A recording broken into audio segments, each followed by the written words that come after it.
Welcome to the podcast series of Legacy of Giants channel. Get ready for this one. You might get a little hungry because today we're diving into a world of crispy chicken and sweet spaghetti. Oh, yeah. And a mascot that could give Ronald McDonald a run for his money. A giant bee in a chef's hat. I love that. Ever heard of a fast food chain that's bigger than McDonald's in the Philippines? Wow. Get ready to be amazed because we're about to unpack the story of Jollibee, That's right. the Filipino fast food sensation spreading its wings across the globe. Jollibee is a fascinating story. It is. They haven't just conquered the Filipino market, but they've also managed to win over taste buds worldwide. For sure. We're going to explore how they transformed from a small ice cream parlor to a global giant, all while staying true to their Filipino roots. Okay, so let's rewind back to 1975. Okay. A young entrepreneur named Tony Tancakshen and his family opened a small ice cream parlor. Uh-huh. But here's the thing, it wasn't called Jollibee right away. Right. It started as Jollibee, a Magnolia ice cream parlor. They also served some hot meals and sandwiches on the side, almost like an afterthought. Okay. But here's where things get interesting. What happened? People went crazy for those hot meals. Really? It was like they stumbled onto a gold mine. So they were scooping ice cream, grilling burgers, and suddenly realized people are loving the hot meals. That's it. They were smart enough to recognize the potential there and shifted their focus. Gotcha. And that led to the first official Jollibee restaurant in 1978. Talk about a delicious pivot. Wow, so Jollibee took off from there, right? Yeah. Even with some competition, a little company called McDonald's entered the Philippine market in 1981. That's right. And here's what's remarkable. Jollibee didn't try to copy McDonald's or outburger them. They stayed true to their roots, their Filipino flavors. Oh, nice. That really resonated with the local taste buds, and it helped them build a fiercely loyal customer base that just preferred Jollibee's unique taste. I love this. Like, is at McDonald's, you can have your Big Macs. We'll stick to our Jolly Spaghetti. Seriously. Speaking of which, this menu is a wild ride. It is. You've got your classic Chicken Joy fried chicken, which I hear is legendary. Yes. You've got the Yum Burgers, but then sweet spaghetti with hot dogs. Yeah. I gotta admit, I'm curious and a little scared at the same time. The Jolly Spaghetti is definitely an experience. You have to try it to understand it. I think I will. It's a perfect example of Jollibee's genius. They take classic American fast food staples and then they blend them with those traditional Filipino dishes to create something familiar yet totally unique. Interesting. And this adaptability is key to their global strategy as well. They tweak the menu to cater to local tastes, Okay. but they always keep that core Jollibee identity. So in Vietnam? In Vietnam, they have chili No, chicken. in Brunei. In Brunei, you'll find nasi lemak. It's brilliant. It's like they're going global, but not forgetting where they came from. Exactly. Okay, so we've talked about the food, but we can't talk about Jollibee without addressing the elephant. Or rather, the bee in the room. What's that? That mascot. A giant bee in a chef's hat. Uh, Am I the only one who thinks that's a little unsettling? Haha. I can see why someone might find it a bit jarring, but there's a reason behind it. Okay. The Jollibee mascot embodies Filipino optimism, that cheerful, hardworking spirit of the people. Plus, you have to admit it's memorable. It definitely stands out. I've also heard about their Kwentong Jollibee ads. Oh, yeah. These heartwarming little mini movies that have gone viral. They're not your typical fast food commercials. Definitely not. They're a great example of how Jollibee connects with people on an emotional level. Okay. They're not just selling food, they're selling happiness and nostalgia, even a sense of community. That's clever. It's really effective marketing. Okay, so we've got the food, the mascot, the heartwarming ads. The big question is this actually working? Oh, it's working big time. Really? As of January 2024, they have over 1,668 stores in 17 countries. Wow. And they're not slowing down. In fact, they're aiming to expand their international presence sixfold. You think they can take on a giant like Starbucks? That is a bold goal. But so far, they seem to be playing the game. Right? Speaking of playing the game, how did Jollibee expand so rapidly? Was it all about building new stores? That's a great question, and it leads us to another key part of their strategy acquisitions. Right. It wasn't just about creating more Jollibees, the Jollibee Food Corporation, or JFC as it's known. They've been strategically acquiring other brands to build a diverse food empire. Ah, so they're not just building a beehive, they're creating a whole ecosystem. Which brands are we talking about here? Well, it's a mix of Filipino and international brands. Let's start with the Philippines. They acquired some big names there. Chowking, Yep. Greenwich Pizza, Red Ribbon Bake Shop. These are already established favorites in the Philippines. So it gave JFC a strong foothold across different food segments. So they're not just competing, they're diversifying their portfolio. Exactly. It's a brilliant strategy to capture a larger share of the Filipino food market. Makes sense. But here's where it gets really interesting. Okay, I'm listening. They didn't stop with just Filipino brands. JFC also acquired American brands like Smashburger and the Coffee Bean and Tea Leaf. Now that's a power move. It signals that they're not just content with dominating the Filipino market. Right. They're aiming for global recognition. It's like they're throwing down the gauntlet and saying, hey, world, we're here to stay. You got it. And their success so far suggests they might just pull it off. They've shown they understand different markets, they have a strong brand, and they're not afraid to take risks, but to really understand how they've done it. Yeah. We need to take a closer look at these acquisitions. Okay. I'm ready to dive deeper into the world of Jollibee. But first, I gotta say, all this talk about Chicken Joy and sweet spaghetti is making me hungry. Me too. I'm feeling a bit peckish myself. We'll be back soon to continue our deep dive into Jollibee. Stay tuned. Welcome back. I'm excited to unpack those acquisitions we talked about. For sure, those acquisitions are a key part of Jollibee's success. But why have these acquisitions worked so well? Right. It can't just be about buying up random brands. Yeah, exactly. There's a strategy behind it. Take their acquisitions in the Philippines, for example. They didn't just buy any brands. They went after those beloved Filipino institutions like Chowking, Okay. which is known for its Chinese-inspired dishes. Then you have Greenwich Pizza, a staple for pizza lovers. Yep. And Red Ribbon Bake Shop, famous for their cakes and pastries. So they're tapping into that existing nostalgia and familiarity, Right. creating a portfolio that caters to a wide range of tastes. It's like they're saying, hey, we know Filipinos love their comfort food, so let's give them all the options. Exactly. It's a brilliant strategy to capture a larger share of the Filipino food market, but it's even more impressive how they've leveraged these acquisitions to expand beyond the Philippines. Okay, now you've got me intrigued. How do you go from like cornering the market on Filipino food to becoming a global player? That's a big leap. It is, and that's where their acquisition of American brands like Smashburger and the Coffee Bean and Tea Leaf comes in. Okay. These acquisitions weren't just about adding to their menu. It was a strategic move to enter the competitive American market. So they're not just importing Filipino flavors, they're acquiring brands that Americans already love. It's like a way to bridge that cultural gap, right? Exactly. It's a brilliant way to introduce themselves to a new market without having to start from scratch.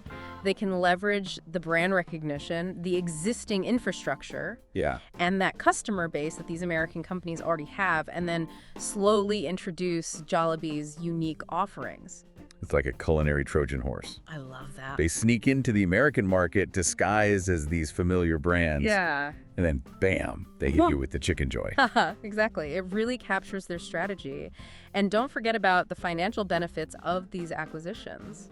It's brought in a significant amount of revenue and increased JFC's profitability, giving them more resources to fuel further expansion. Okay, so we've got the strategy down, but what about the execution? It takes more than just buying up brands to make them successful. How does Jollibee ensure that these acquired brands actually thrive under their leadership? That's where their management expertise comes in. They're known for their decentralized approach, Okay. meaning they allow each brand to maintain its own identity and operational autonomy, That's interesting. but they still provide guidance and support from the JFC umbrella. So it's not a hostile takeover. Yeah. It's more like a collaborative partnership. Exactly. Like, yeah, you guys are doing great. We're just here to help you reach new heights. Exactly. They understand that each brand has its own strengths and expertise. Yeah. They're not trying to force them into a Jollibee mold. Gotcha. They empower these brands to flourish while providing access to JFC's resources and that global network. It sounds like they've figured out how to build a successful food empire. They have, but it can't all be smooth sailing. Right. Yeah. What are some of the challenges they faced managing all these different brands, especially on a global scale? One of the biggest hurdles is navigating those different cultural landscapes. Oh, sure. While their approach to adapting menus and marketing has been successful so far, they have to be mindful of those local sensitivities and preferences. It's like they're playing a global game of culinary chess, Right. carefully considering every move Mm-hmm. so they don't make a cultural faux pas. Exactly. They can't just assume that what works in the Philippines will work everywhere else. They need to adapt. they need to be willing to learn. Right. And they need to respect those cultural differences. It's a delicate balance for sure. But so far it seems like they're doing pretty well. They haven't had any major controversies. No, they haven't. And they've even won over some skeptical eaters. Yeah, and that success in navigating these cultural differences really shows their commitment to understanding those target markets. Makes sense. They're not just selling food, they want to build relationships. Right. And become part of the local community. That's a smart move, especially in today's world where consumers really value authenticity. Okay, speaking of authenticity, let's talk about Jollibee's marketing. We mentioned those heartwarming Klentong Jollibee ads. Yes. But what else are they doing? How are they connecting with audiences on such a deep emotional level? That's a great question. Jollibee's marketing really taps into those universal emotions and experiences. Okay. Their campaigns often focus on family, Uh-huh. friendship, love, Right. nostalgia, you know, creating that sense of shared humanity that goes beyond cultural boundaries. Like we might have different backgrounds and customs, but we all share those same desires for connection and belonging. Exactly, and they do it in a way that feels genuine and heartwarming without being too sappy or over the top. Yeah. They get the power of storytelling and they use it really well to connect with their audience. I've also noticed that they often feature real people and real stories in their ads. Yeah. It feels much more authentic and relatable than your typical corporate advertising. You're right. They've moved away from that traditional hard sell approach, Okay.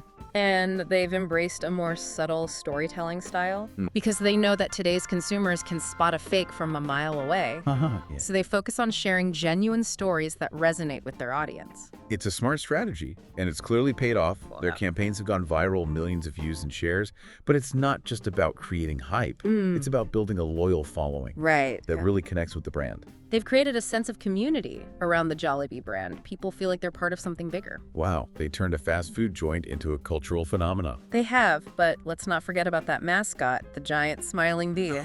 Yes. What role does he play in all of this? Right. The Jollibee mascot is pure marketing genius. He's adorable, he's memorable, and instantly recognizable. He embodies the brand's core values, that joy, optimism, and family friendliness. Yeah.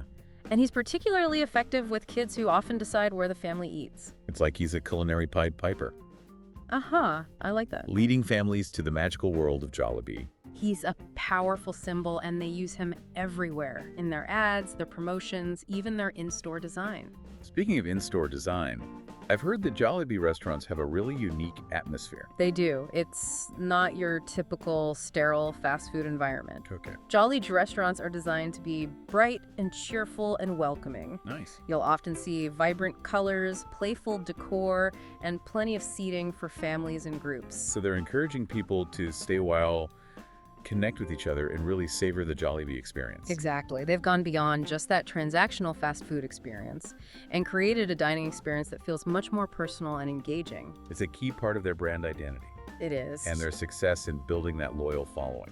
For sure. Okay, we've covered a lot of their acquisition strategy, their marketing, their unique in-store experience. But let's talk numbers. Okay. How is Jollibee doing financially? Are they making money from all of these efforts? That's a great question, and one that investors and analysts always want to know. We'll dive into Jollibee's financials after a quick break. Stay tuned to see if their financial performance matches their global footprint. All right, I'm ready to dig into those numbers and see if Jollibee's financial performance matches their global ambitions. Let's get to it. As of 2021, Jollibee Foods Corporation reported over $153.6 billion in revenue with a net income of $6 billion. Wow, that's impressive.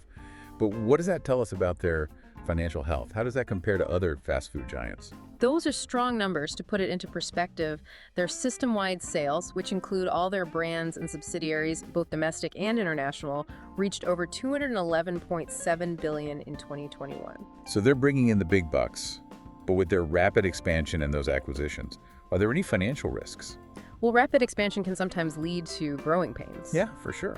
One potential risk is managing the complexities of operating in different markets, each with their own economic conditions and consumer behaviors. Right, so it's not just about adapting the menu and marketing. They also need to think about the economic landscape of each new market. Absolutely, it's a balancing act. Yeah. Maintaining their brand identity while also appealing to local tastes and making sure it's all profitable. It's a tough challenge.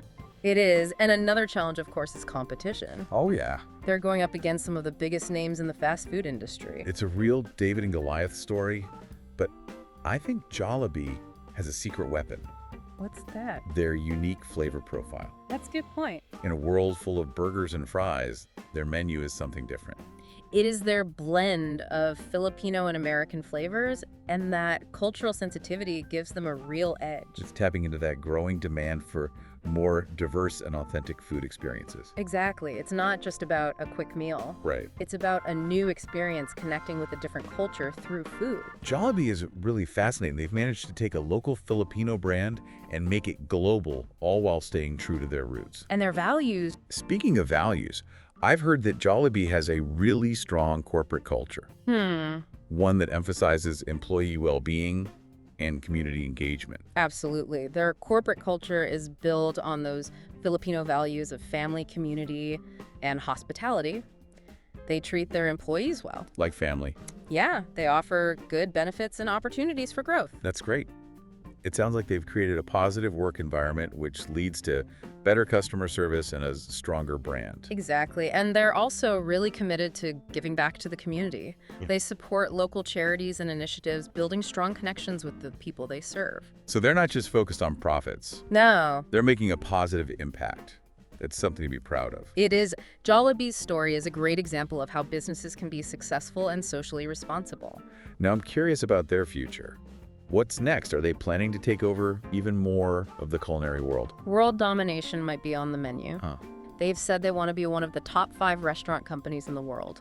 They're expanding into new markets, especially in North America and Europe, Okay. and they're exploring new concepts and innovations. They're not afraid to dream big? That's inspiring. It is, and it's something we can all learn from. So what's the big takeaway for our listeners? What can we learn from Jollibee? Well, Jollibee's story shows the power of cultural sensitivity, Okay. adaptability, and a commitment to excellence. They've proven that you can achieve global success without losing sight of your roots and values. They're proof that a local brand with a unique flavor and a heartwarming story can win over the world. Exactly. This has been a fascinating deep dive into the world of Jollibee.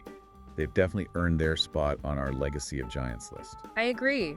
Jollibee's journey reminds us that the best success stories sometimes come with a side of spaghetti and a giant bee mascot.